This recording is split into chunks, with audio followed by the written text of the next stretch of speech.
Hi, I'm Jerry Gibbs, and today I'd like to look at how we apply dehumidifiers to a flooded house.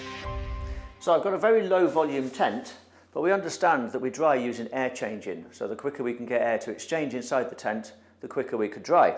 And it's moving about 380 cubic metres of air per hour, and it's consuming about 900 watts to do that.